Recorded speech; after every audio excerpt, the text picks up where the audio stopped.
Hi, and welcome back. This week, I want to talk about something called time wealth, or maybe more specifically, time debt. When I come off of a very busy season, whether it's tax season or planning season or whatever season I may be in, at the end of it, I feel like, yes, I've just gotten through that, which probably is another topic in and of itself. Have recently found myself in is time debt, specifically trying to catch up on all the things that I would usually be doing during a busy season like tax season. I'll just keep using that as an example. And working more, or if not, actually I'm working more than I was during tax season, because I knew during tax season I could just, that was my main focus. But when that ended, I felt this rush of basically anxiety that now I needed to go into aggressive mode and catch up. And I think time debt isn't that different from financial debt.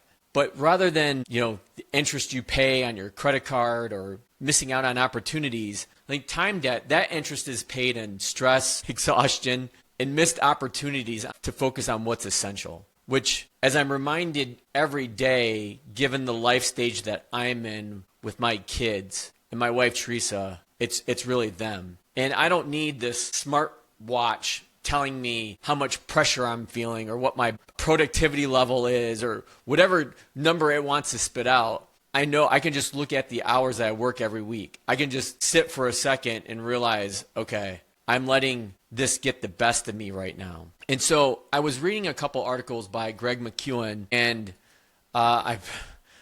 I'm sorry if I mispronounce her name, Laure. Cunff. She was actually on my friend Matt Ziegler's Just Press Record podcast, and I'll put a show note or a link in the show notes to that conversation, what was really great. But she's written a new book called Tiny Experiments, and she focuses a lot on this time anxiety. And from her perspective, it can take several forms. And I'm just going to read these three that she provided. Current time anxiety, the feeling of being rushed that makes us feel overwhelmed and panicky. Have you ever felt that way? Yes. Future time anxiety, thoughts about what may or may not happen in the future, which are the cause of worry. I'm sure we've all experienced that as well. And this last one is existential time anxiety, the sense of lost time slipping away that we're never going to get back. And if you're a parent, young or old, you've probably felt that. Because that's one of my drivers right now, is trying to find some kind of harmony between what I love doing as a advisor, supporting the TAMMA families I work with, and at the same time being there as a supportive husband and being with my triplets plus one as my triplets finish their last year of middle school and prepare for high school. And likewise, my youngest, still in middle school, and being able to get to all of their activities. And Teresa and I even try to limit that scope where we tell our kids, you can only do one event at a time. But when you multiply one event at a time by 4, it can get pretty overwhelming and exhausting. And I don't think it matters if you have 1 kid, 2 kids, 3 kids, 4 kids, 5. It doesn't matter. Every parent could get to that level of exhaustion and feel like that time is slipping away. And I think I noticed this more around holidays, where at one point when they were younger, we were all together.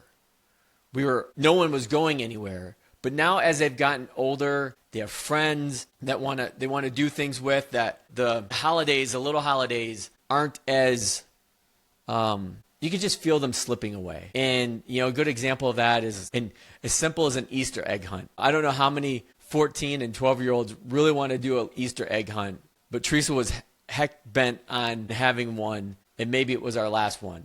Or maybe it's one we do in the future when they're really older, and it's a laugh and we have a good joke about it. But I think you're still trying to hold on to their youth, which sometimes creates additional tension. But if I bring it back to this concept of time wealth, we all know that time is our most precious finite resource. And when we begin to have awareness of that, I think we can be more intentional about the choices that we make. And again, as Laure points out in her article that I'll put in the show notes as well,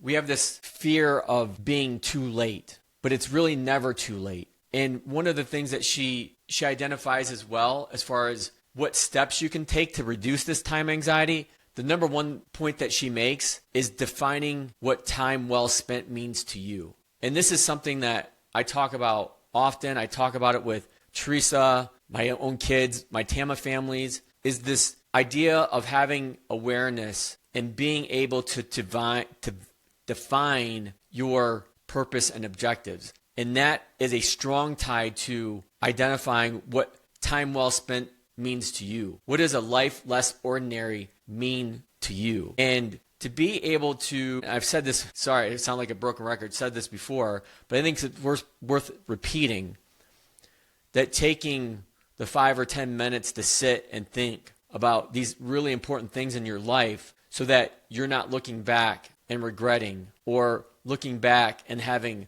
time anxiety over the three things that I mentioned earlier take hold.